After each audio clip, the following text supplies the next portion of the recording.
का नाम ये कंबोधिलाल है, कैसा ही रंगो रूप है पैसा ही माल है।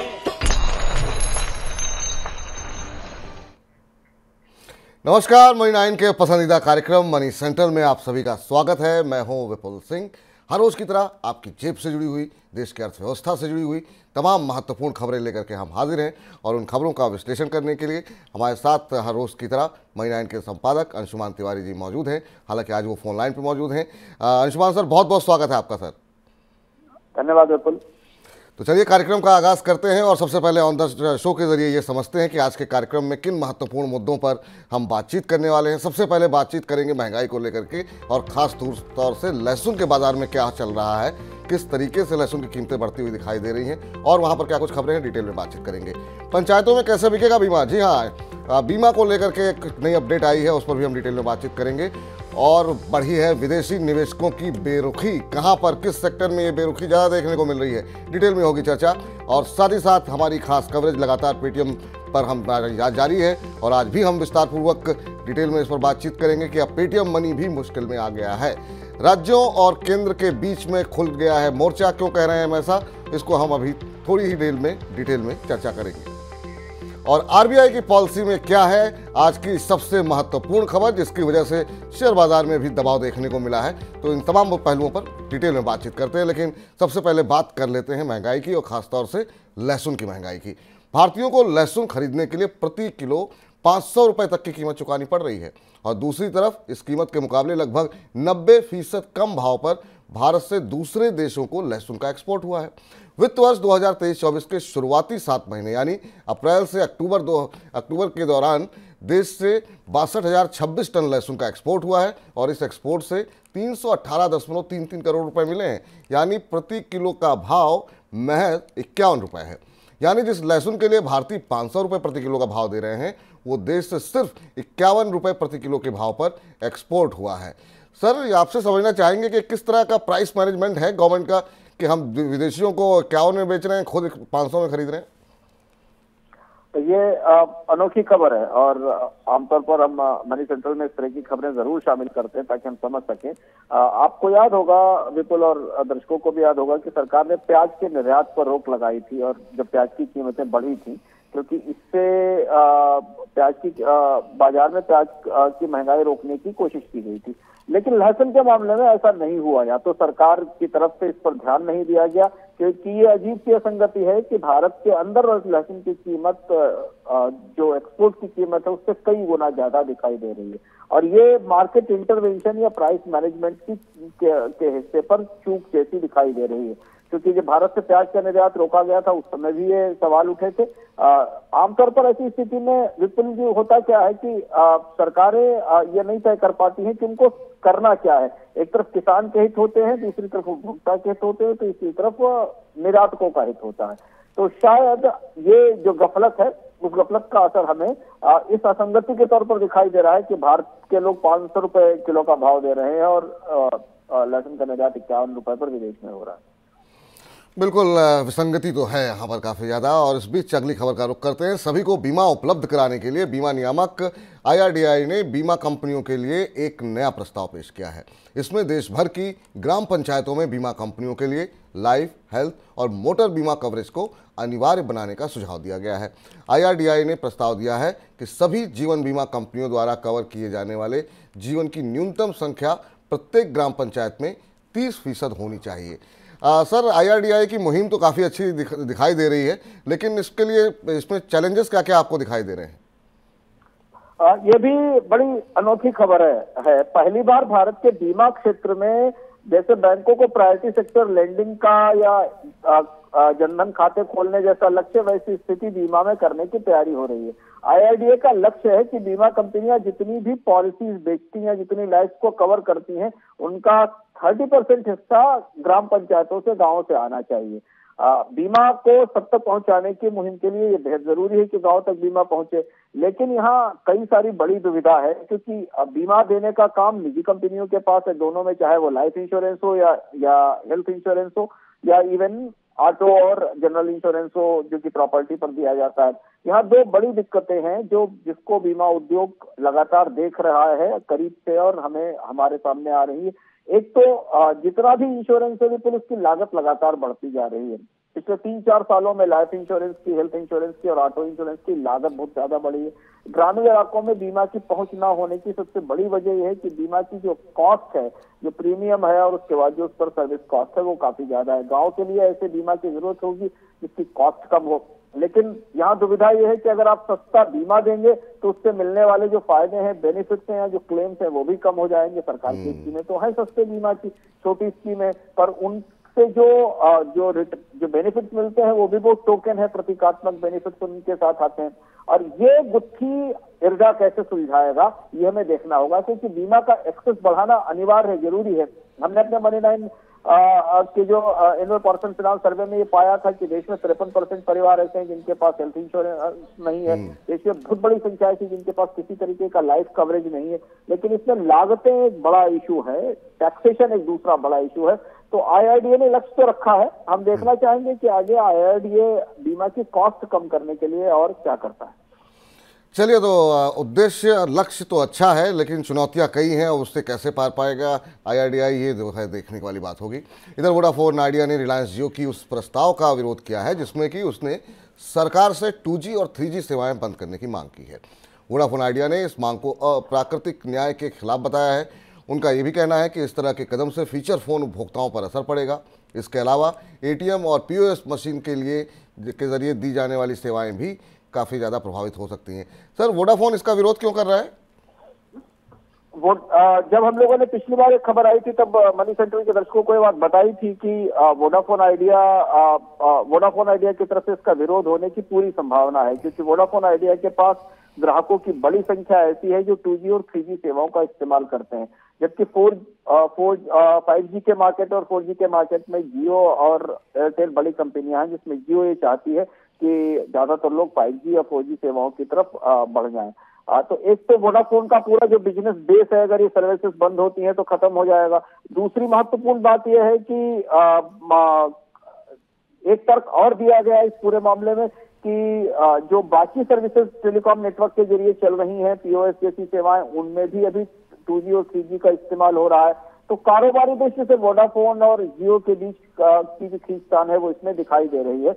लेकिन ये फैसला लेना बड़ा फैसला होगा नियामक के लिए कि वो पिछले 2 जनरेशन की सेवाएं बंद कर दें, क्योंकि अभी भी भारत में बहुत बड़ी संख्या ऐसी है जो लोग नॉन डेटा सर्विसेज का या बहुत लो बैंडविड्थ वाली डेटा सर्विसेज का इस्तेमाल कर रहे हैं। जी, इधर जनवरी के दूसरे पखवाड़े के दौरान विदेशी संस्थागत निवेशकों यानी कि FPIs ने फाइनेंशियल सर्विसेज सेक्टर के शेयरों में भारी बिकवाली की है। 16 से 31 जनवरी के दौरान इस सेक्टर में FPIs की तरफ से 31,000 करोड़ रुपए से ज़्यादा की बिकवाली हुई है। इससे पहले FPIs इस सेक्टर में नेट खरीदार बने हुए थे। हालांकि इन विदेशी निवेशकों ने अब IT सेक्टर में खरीदारी शुरू कर दी है। जनवरी के दूसरे पखवाड़े में IT सेक्टर में FPIs ने करीब 5,000 करोड़ रुपए की खरीदारी की है। इसके अलावा टेलीकम्युनिकेशन और ऑयल एंड गैस सेक्टर में भी खरीदारी देखने को मिल रही है। सर, ये जो विदेशी निवेशकों का ये जो स्विच है वो कैसे देख रहे हैं? ये ट्रेंड क्या कुछ समझा रहे हैं, बता रहे हैं? क्या प्राइवेट बैंकों से मन भर गया सबका?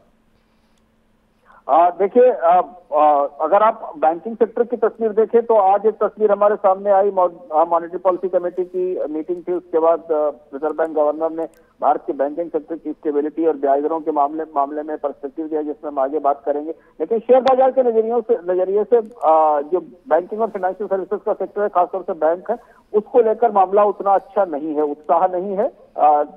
जो विदेशी निवेशक है उन्हें भारतीय बैंकों में अब एप्रिसिएशन की बड़ी संभावना नहीं दिखाई दे रही। प्राइवेट बैंकों के में चुनौतियां ज्यादा हैं, हम इसको आपको लगातार बताते चले आ रहे हैं। और वैसे भी भारतीय शेयर बाजार का जो स्टार है, जो भारत शेयर बाजार का हीरो सेगमेंट है, सेक्टर है, वो BFSI सेक्टर ही है। इसलिए अब वहां से निकलने की कोशिशें और तैयारियां चल रही हैं। आप ये मान सकते हैं कि HDFC बैंक की गिरावट इसका ट्रिगर थी। इसके बाद भी हालांकि कंपनियों के नतीजे अच्छे आए हैं, बैंकिंग कंपनियों के बैंकों के रिजल्ट अच्छे आए हैं, लेकिन इसके बाद भी विदेशी निवेशकों का भरोसा इसमें नहीं बन रहा।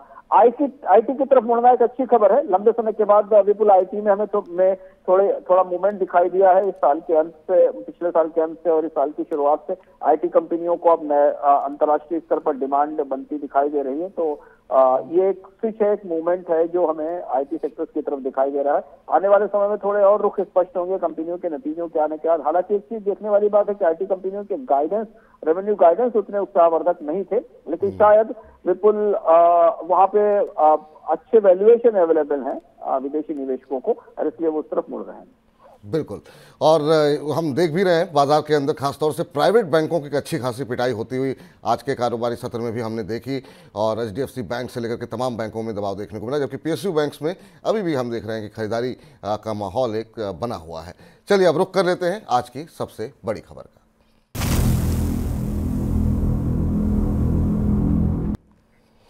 भारतीय रिजर्व बैंक ने गुरुवार को वित्त वर्ष 2023-24 की अंतिम मौद्रिक नीति की घोषणा की है। रिजर्व बैंक ने अनुमान के मुताबिक रेपो रेट में किसी भी तरह का बदलाव नहीं किया और उसे 6.5% पर बरकरार रखा। लगातार छठी बार रिजर्व बैंक ने रेपो रेट में किसी तरह का बदलाव नहीं किया है। हालांकि आरबीआई ने महंगाई और ग्रोथ को लेकर के अपने अनुमान बदले हैं। रिजर्व बैंक ने वित्त वर्ष 2024-25 के दौरान 7% ग्रोथ का अनुमान लगाया है और जून तिमाही के लिए ग्रोथ के अनुमान को 6.7% से बढ़ा करके 7.2% तथा सितंबर तिमाही के ग्रोथ अनुमान को 6.5% से बढ़ा करके 6.8% किया गया है। इसी तरह महंगाई के अनुमान में भी बदलाव हुआ है। पूरे वित्त वर्ष 2024-25 के दौरान रिटेल महंगाई दर 4.5% अनुमानित है और जून तिमाही के लिए महंगाई के अनुमान को 5.2% से घटा करके 5% कर दिया गया है। सर, रिजर्व बैंक की जो पॉलिसी है वो जो बाजार के अंदर जो तमाम चैलेंजेस हैं, क्या उनका हल निकालने में कारगर होती हुई दिखाई दे रही है? कैसे देख रहे हैं आज की इस पॉलिसी को आप? बिल्कुल, आज की पॉलिसी में, वैसे आज की पॉलिसी में स्टेटस को था, कोई बड़ा चमत्कार होने की या किसी बड़े फैसले की उम्मीद तो नहीं थी पॉलिसी में, जैसा पहले से लग रहा था, क्योंकि रिजर्व बैंक स्टेबिलिटी बनाकर रखना चाहता है। तो लगातार छठी बार रेपो रेट में कोई बदलाव नहीं किया गया। रेपो रेट 6.5% के ऊपर ही रखी गई और जो स्टैंडिंग डिपॉजिट फैसिलिटी जो जिसको हम एसटीएफ रेट कहते हैं वो 6.5% पर थी और एमएसएफ जो बैंकों को मिलती है 6.75% पर रखी गई। लेकिन एक चीज जो इस पॉलिसी में नहीं दिखी और ऐसा लगा कि रिजर्व बैंक जानते हुए भी शायद उस पर अभी कुछ बोलना नहीं चाहता, वो ये था कि हम लोग लगातार नोटिस कर रहे हैं बाजार में कि बाजार में लिक्विडिटी की कमी है और जो लिक्विडिटी डेफिसिट है वो अलग अलग तरीके से बाजार में दिखाई दे रहा है। सितंबर से ये लिक्विडिटी डेफिसिट बनना शुरू हुआ था क्योंकि बैंकों के पास शॉर्ट टर्म के लिए कैपिटल की या पैसे की कमी है और बाजार में तरलता पर्याप्त नहीं है।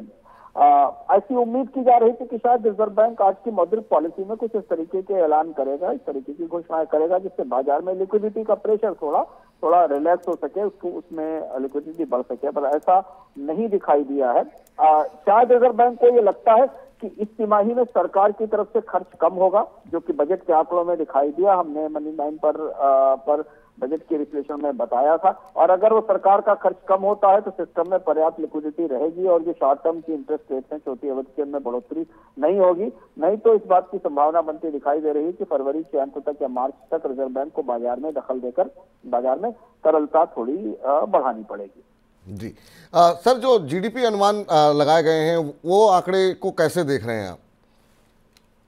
जीडीपी के आंकड़े अपेक्षा के हिसाब से हैं क्योंकि ऐसी ही अपेक्षा पिछली बार भी रिजर्व बैंक ने संकेत दिया था। सरकार की तरफ से भी आंकड़े क्वार्टरली आधार पर थोड़ा सा बदलाव दिखाई दिया है, नहीं तो 7% की अगले साल की दर है। हालांकि रिजर्व बैंक की दर की तरफ से जो अनुमान है वो थोड़े ज्यादा उत्साह भरे हुए हैं। अंतर्राष्ट्रीय एजेंसियों से जो हमारे पास FY25 के आंकड़े के लक्ष्य आ रहे हैं वो करीब 6.5% से 6.7% के आसपास है। अगले साल के हिसाब से अगर नॉमिनल जीडीपी ग्रोथ रेट का टारगेट देखें विपुल जी, जिस पर हमने बजट में चर्चा की थी, जो 10.2% है, उस रोशनी में 2025 के आंकड़े में जो हम अंतरिम बजट में मिला, उस रोशनी में 7% का आंकड़ा थोड़ा ज्यादा आशावादी लगता है। क्योंकि अगर माने कि 7% की जीडीपी विकास दर का लक्ष्य रिजर्व बैंक दे रहा है 2025 के लिए, तो फिर तो महंगाई की दर 4% से भी नीचे रहनी चाहिए। तो क्या अगले साल ऐसा होगा कि महंगाई की दर 4% से नीचे आ जाएगी, कहना मुश्किल है। लेकिन जीडीपी के अनुमान होते हैं, इनमें बार बार परिवर्तन होता रहता है। जी, आपने जो बात कही उसी पर मेरा अगला प्रश्न भी था कि ये जो इन्फ्लेशन के लिए टारगेट 4.5% रखा गया है, ये टारगेट आपको कितना लगता है कि ये अचीवेबल है? क्योंकि बीच बीच में कभी अगर कोई चीज़ सस्ती होती है तो दूसरी चीज़ महंगी हो जाती है। इन्फ्लेशन अभी भी दुनिया भर में एक चिंता का विषय बना हुआ है। बिल्कुल, महंगाई को लेकर एक दिलचस्प अंतर्विरोध दिखा आरबीआई के आज के बयान में, और जिससे लगता है कि देखिए महंगाई की चुनौती किस तरह से अपना स्वरूप बदल लेती है और अपनी नए तरीके की चुनौती लेकर आती है। पिछले साल यानी 2022 के समय नवंबर दिसंबर में जब हम महंगाई का विश्लेषण कर रहे थे तो हमें देख रहे थे कि भारत में जो कोर इन्फ्लेशन है, ऐसी इन्फ्लेशन जिसमें फ्यूल की इन्फ्लेशन शामिल नहीं होती है, जो जिसको बुनियादी इन्फ्लेशन कहा जाता है, वो 5% से ऊपर बनी हुई थी और सबसे बड़ी चिंता थी कोर इन्फ्लेशन की, जो कम नहीं हो रही थी और सबसे जिद्दी महंगाई दिखाई दे रही थी। अब स्थिति यह है कि आज कोर इन्फ्लेशन 4% से नीचे आ गई है। आरबीआई ने अपनी पॉलिसी में इस बात को माना भी, 3.9% रह गई, लेकिन जो बाकी इन्फ्लेशन है फूड की और बाकी चीजों की, वो 6% से ऊपर बनी हुई है।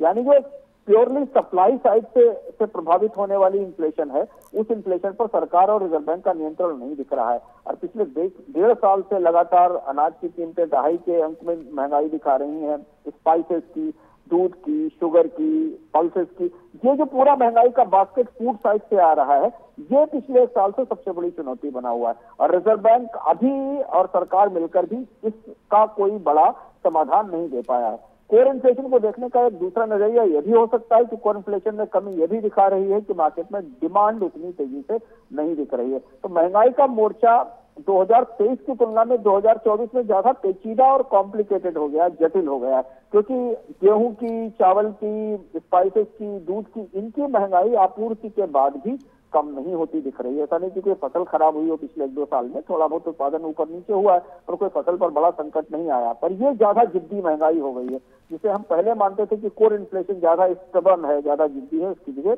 खाद्य महंगाई ज्यादा जिद्दी हो गई है। और इस रोशनी में रिजर्व बैंक का जो लक्ष्य है 4.5% का, वो ज्यादा आशावादी लगता है, क्योंकि अभी तो हम खाद्य महंगाई को ही 6% से ऊपर देख रहे हैं।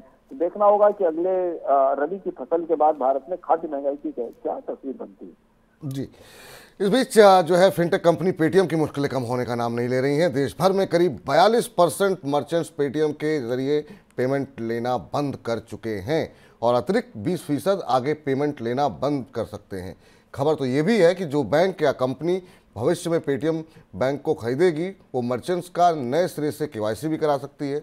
उधर सेंट्रल डिपॉजिटरी सर्विसेज यानी सीडीएसएल ने पेटीएम की सहयोगी कंपनी पेटीएम मनी की केवाईसी प्रक्रिया का रिव्यू करने की योजना बनाई है। गुरुवार को रिजर्व बैंक की तरफ से पेटीएम के खिलाफ कार्रवाई के बारे में पूछा गया तो रिजर्व बैंक ने कहा कि कार्रवाई से पहले कई बार पेटीएम को आगाह किया जा चुका था। इधर पेटीएम यूजर्स के बड़ी संख्या को देखते हुए सरकार ने रिजर्व बैंक से कहा है कि वो यूजर्स की जुड़ी सभी शंकाओं के जवाब के लिए अपनी तरफ से दस्तावेजों को जारी करे। सर, पेटीएम मनी का अब क्या होगा? अब यहाँ पर भी जांच शुरू हो रही है। देखिए, आज सबसे संयोग की बात यह थी कि पेटीएम पर कार्रवाई के बाद मॉनेटरी पॉलिसी कमेटी की बैठक थी और जिसने कार्रवाई की रेगुलेटर ने, उस रेगुलेटर का मुखिया आज सामने था देश के और अपने प्रेस कॉन्फ्रेंस के दौरान। तो रिजर्व बैंक की तरफ से आज कुछ महत्वपूर्ण बातें कही गई। डिटेल्स तो नहीं दिए गए, पर रिजर्व बैंक के रुख को अगर आप समझने की कोशिश करें तो ऐसा लगेगा, तो समझ में आएगा कि पेटीएम की मुश्किलें कितनी गहरी हैं और आगे क्या है। पहली चीज तो रिजर्व बैंक की तरफ से डिप्टी गवर्नर जो स्वामीनाथन जी, उन्होंने बड़ा दो टूक कहा कि पेटीएम की मॉनिटरिंग लंबे समय से चल रही थी, इसकी पड़ताल लंबे समय से चल रही थी और जब जरूरी थे तब कदम उठाए गए। यानी जो पेशबंदी पिछले 2-3 दिनों से 4 दिनों से दिख रही थी और तमाम फिनटेक कंपनियों की तरफ से कहा जा रहा था कि रिजर्व बैंक ऐसे काम नहीं करने देगा, वो चीज बड़ा स्पष्ट हो गई कि रिजर्व बैंक का पूरा फैसला सुविचारित था, सोच समझ के तैयारी के साथ लिया गया था। और शायद यही वजह थी कि जब वित्त मंत्रालय से मिलने की कोशिश की गई पेटीएम की तरफ से, तो पेटीएम को वापस रिजर्व बैंक के पास भेज दिया गया। दूसरा, उन्होंने कहा कि एक और महत्वपूर्ण बात जो रिजर्व बैंक की तरफ से कही गई कि बाजार के लिए और ग्राहकों के लिए समझना जरूरी है। रिजर्व बैंक ने कहा कि इस तरीके का फैसला ग्रेविटी ऑफ वायलेशन को देखते हुए जरूरी था। अब ये समझ सकते हैं आप कि पेटीएम के भीतर क्या चल रहा होगा जिस वजह से इसे ग्रेविटी ऑफ वायलेशन जैसी बात कही गई। तो अब यहां से आगे अगर हम देखें तो पेटीएम मनी जो उसका दूसरा ऐप है, उसके केवाईसी को लेकर भी उतनी ही समस्याएं आएंगी, क्योंकि ये उसका सेकेंडरी ऐप था। पेटीएम का जो मेन पेमेंट बैंक का और यूपीआई और पेमेंट्स का ऐप था, उसके साथ पेटीएम मनी जुड़ा हुआ था। तो इसलिए इस बात की पूरी संभावना है कि केवाईसी को लेकर या सूचनाओं को छिपाने को लेकर जो जानकारियां, जिस तरीके के प्रश्न पेटीएम पर उठे हैं, वैसे ही सवाल पेटीएम मनी पर भी उठेंगे और जांच और पड़ताल होगी। बाजार में इस तरीके के संकेत आज के बाद और भी थोड़े स्पष्ट संकेत बाजार में चले गए। हालांकि रिजर्व बैंक ने कहा है कि वो इस मामले में विस्तार से एफएक्यू जारी करेगा कि पेटीएम में क्या हो सकता है, क्या नहीं हो सकता और कौन सी चीजें बाद में आएंगी। लेकिन बाजार में तो ये मैसेज है ही, और इसीलिए जैसा आपने बताया कि कई सारे मर्चेंट्स अब यहाँ से बाहर मूव करना शुरू कर चुके हैं। अभी तक ईडी और फेमा की तरफ से या बाकी जगह से किसी स्पष्ट रूप से एफआईआर जैसी होने या कार्रवाई की बात तो नहीं कही गई है, लेकिन जो आज रिजर्व बैंक की प्रेस कॉन्फ्रेंस से संकेत मिलते दिखाई दे रहे हैं उस हिसाब से तो लगता है कि काफी लंबे समय से वायलेशन था, और ऐसा संकेत दिया रिजर्व बैंक ने कि तमाम कोशिशों के बाद भी पेटीएम कंप्लायंस के मामलों में साफ सुथरा होकर सामने नहीं आ पा रहा था। जी सर, रिजर्व बैंक ने एग्जैक्टली कहने की कोशिश क्या की है और उसके मायने क्या कुछ निकाले जा रहे हैं सर इस समय? रिजर्व बैंक ने स्पष्ट रूप से कहा है कि वो इस मामले में विस्तृत जानकारी देगा कि कैसे उसे क्या क्या चीजें की जाती हैं, लेकिन रिजर्व बैंक की तरफ से साफ साफ कह दिया गया कि उल्लंघन काफी गंभीर थे और उन उल्लंघनों के जरिए की वजह से ये फैसला लिया गया। रिजर्व बैंक ने कहा है कि वो बहुत ज्यादा ग्रेनुलर या बहुत विस्तृत जानकारियां अभी नहीं दे सकता, लेकिन अगले हफ्ते एक विस्तृत एफएक्यू, एक फ्रीक्वेंटली आस्क्ड क्वेश्चन का डॉक्यूमेंट रिजर्व बैंक की तरफ से जारी किया जाएगा। और वो ऐसा नहीं लगता रिजर्व बैंक अपनी तरफ से इस कार्रवाई की तरफ से कोई सफाई देने वाला है, क्योंकि रिजर्व बैंक का रुख काफी सख्त था और स्ट्रिक्ट था, लेकिन ग्राहकों की दृष्टि से उपभोक्ताओं की दृष्टि से और सामान्य लोगों की निगाह में क्या क्या चीजें हैं, इसको लेकर रिजर्व बैंक अपनी तरफ से स्थिति स्पष्ट करेगा। हालांकि काफी कुछ चीजें स्पष्ट है कि अब पेटीएम क्या कर सकता है और क्या नहीं कर सकता। रिजर्व बैंक की सख्ती के बाद पेटीएम के लिए आने वाले समय में चुनौतियां ज्यादा बढ़ती दिख रही हैं। चलिए, तो चुनौतियां लगातार पेटीएम के लिए बनी हुई हैं और फिलहाल कोई राहत भी नहीं दिखाई दे रही है और आज भी 10% का लोअर सर्किट पेटीएम के शेयर में लगता हुआ दिखाई दिया। इधर राजस्व कमाई के बंटवारे पर केंद्र और राज्य सरकारों के बीच तकरारें बढ़ने लगी हैं। दक्षिण भारत के राज्य अपने लिए राजस्व में ज़्यादा हिस्सेदारी की मांग कर रहे हैं। ज़्यादा हिस्सेदारी की मांग के लिए केरल सरकार के मुख्यमंत्री और मंत्रियों ने गुरुवार को दिल्ली के जंतर मंतर में विरोध प्रदर्शन किया। इससे पहले बुधवार को कर्नाटक के मुख्यमंत्री सहित सभी मंत्रियों और कई विधायकों ने दिल्ली में प्रदर्शन किया। इसके बाद तमिलनाडु की सरकार भी इसी तरह के प्रदर्शन की योजना बना रही है। उधर फरवरी की शुरुआत में पश्चिम बंगाल के मुख्यमंत्री ने भी कोलकाता में विरोध प्रदर्शन किया था। सर, जो राज्यों की तरफ से डिमांड की जा रही है, इसमें आर्थिक तर्क क्या नजर आ रहे हैं आपको? हाँ, बिल्कुल, ये काफी महत्वपूर्ण संवेदनशील मुद्दा है। इसमें अपनी एक राजनीति है और स्वाभाविक सी बात है कि विपक्ष के राज्यों की तरफ से इसका एक राजनीतिक पहलू भी चुनाव के करीब है। पर इससे अलग जो संघीय वित्तीय ढांचा है भारत का, जो federal financial structure, economic structure है, उसकी दृष्टि से भी ये बहस काफी महत्वपूर्ण है और इसे बगैर राजनीतिक बंटवारे के भी समझा जा सकता, देखा जा सकता है। हम याद दिलाना चाहेंगे कि जब जीएसटी का मामला आया था और कोविड के दौरान जीएसटी को लेकर मुद्दे उठे थे, तो राज्य सरकारें सुप्रीम कोर्ट तक गई थी। हमें दो तरह से देख सकते हैं, केंद्र से राज्यों को दो तरह से संसाधन जाते हैं विपुल जी। एक संसाधन वो है जो केंद्र सरकार उनको ग्रांट के तौर पर, अनुदान के तौर पर राज्य सरकारों को पैसा देती है केंद्रीय बजट से। तो जब भी हर साल बजट आता है तो बजटों में एक बड़ा हेड होता है, एक बड़ा हिस्सा होता है जहां से राज्यों को किए जाने वाले संसाधनों का हस्तांतरण दिखाया जाता है, जो ट्रांसफर किया जाता है। और दूसरा वो हिस्सा है जिसमें कि केंद्र सरकार टैक्सेस में, केंद्रीय करों में राज्यों को हिस्सा देती है। इसका पूरा फ्रेमवर्क, इसका पूरा ढांचा वित्त आयोग बनाता है। वित्त आयोग दोनों चीजें तय करता है। भारत में वित्त आयोग सबसे पुरानी संस्था है। संविधान पास होने के बाद जो सबसे पहला गठन हुआ था भारत में संघीय ढांचे में जो संस्था का, वो फिनांस कमीशन था। फिनांस कमीशन तय करता है कि 5 साल तक केंद्र और राज्य के बीच संसाधनों का बंटवारा कैसे और किस किस तरह से होगा। अब यहाँ कई तरीके की दुविधाएं और चुनौतियां हैं कि इसमें कई सारे फार्मूले पुराने पड़ चुके हैं, बदल चुके हैं।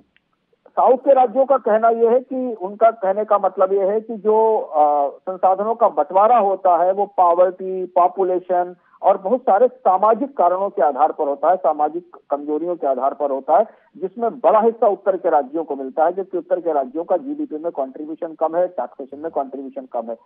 दक्षिण के राज्य बेहतर हैं, उन्होंने अपने सामाजिक मानक अच्छे कर रखे हैं, वहां प्रगति अच्छी है, सारी चीजें अच्छी हैं, तो इसके लिए उन्हें सजा नहीं दी जानी चाहिए। बंटवारे के लिए पुराना फार्मूला है जिसका इस्तेमाल किया जाता है। उस फार्मूले में स्वाभाविक रूप से जो ज्यादा आबादी वाले राज्य हैं, ज्यादा गरीबी है, उनका आवंटन ज्यादा होता है, क्योंकि उनका वेटेज, उनका भार उस फार्मूले में ज्यादा है। पिछले सालों में भी कई बार इस बात पर बहस होती है कि इस फार्मूले को नए सिरे से रिवर्स किया जाए। जब दबाव उठता है विपुल जी, तब केंद्र सरकार ये कहती है कि इसमें एक नया प्रस्ताव जोड़ती है और ये कहती है कि जिन राज्यों ने अच्छे सुधार किए हैं, इस्लामिक रिफॉर्म किए हैं, उन्हें थोड़ा ज्यादा बेहतर प्रोत्साहन दिया जाएगा।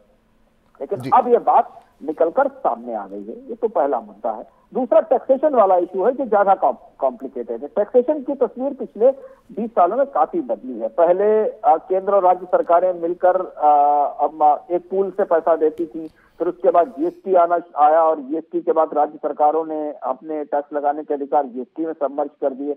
अब यहाँ पिछले वित्त आयोग ने केंद्रीय करों में राज्यों के हिस्से में कमी की थी, जिसमें इनकम टैक्स, कॉर्पोरेट टैक्स और कस्टम ड्यूटीज बाकी आती हैं, जिसका पूल बनाकर एक हिस्सा राज्यों को दिया जाता है। यहाँ भी दक्षिण के राज्यों का तर्क ये है कि उनके यहाँ आर्थिक गतिविधियां केंद्रित हैं सबसे ज्यादा, इसलिए वहां से सबसे ज्यादा टैक्स आता है। स्वाभाविक सी बात है कि दक्षिण में ज्यादा विकास हुआ है, लेकिन उत्तर भारत के राज्यों को विकास की मुख्यधारा में आने के लिए ज्यादा संसाधन चाहिए। ये दूसरा है। ताजा मुद्दा जो अभी उभरा था वो ये उभरा था कि केंद्र सरकार अधिकतर टैक्सेस अब सेस के जरिए लगाने लगी है और सेस का बंटवारा केंद्र राज्यों के साथ नहीं किया जाता है। तो थोड़ा जटिल मुद्दा है। राजनीतिक से असर से अलग भारत में केंद्र सरकार को राज्यों के साथ बैठना होगा और फार्मूलों को नए सिरे से वर्कआउट करना होगा। इसकी राजनीति है वो अलग है कि राजनीति के आधार पर संसाधनों के बंटवारे में कितना दखल दिया जाता है ये तो कहना मुश्किल है, क्योंकि इसके आरोप भी लगते रहते हैं, कई तथ्य इधर उधर से आते रहते हैं। पर जो फार्मूला है, जो व्यवस्था है, उसमें उससे नए सिरे से बात करने की जरूरत है।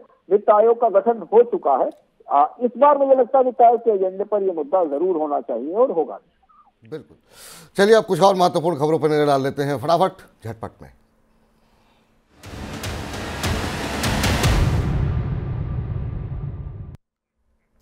चीन के शेयर बाजार में भारी गिरावट को देखते हुए वहां की सरकार ने सिक्योरिटीज रेगुलेटर के चीफ को बदल दिया है। चीन का शेयर बाजार 2021 में जिस रिकॉर्ड ऊंचाई पर पहुंचा था, वहां से लेकर अब तक उसमें लिस्टेड कंपनियों की मार्केट कैप करीब $5 ट्रिलियन तक घट चुकी है।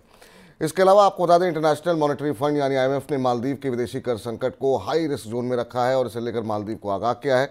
IMF के मुताबिक मालदीव को अपनी नीतियों में तत्काल बदलाव लाना चाहिए। यदि मालदीव अपनी नीतियां नहीं बदलता है तो राजकोषीय घाटा बढ़ने और सरकारी कर्ज ऊंचा रहने का अनुमान है। IMF कर्ज के लिए मालदीव की चीन पर बढ़ती निर्भरता के लिए भी आगाह किया गया है। म्यूचुअल फंड विदेशों में अपना निवेश बढ़ाना चाहते हैं और इसके लिए उन्होंने विदेशी निवेश की लिमिट को बढ़ाने के लिए रिजर्व बैंक का दरवाजा खटखटाया है।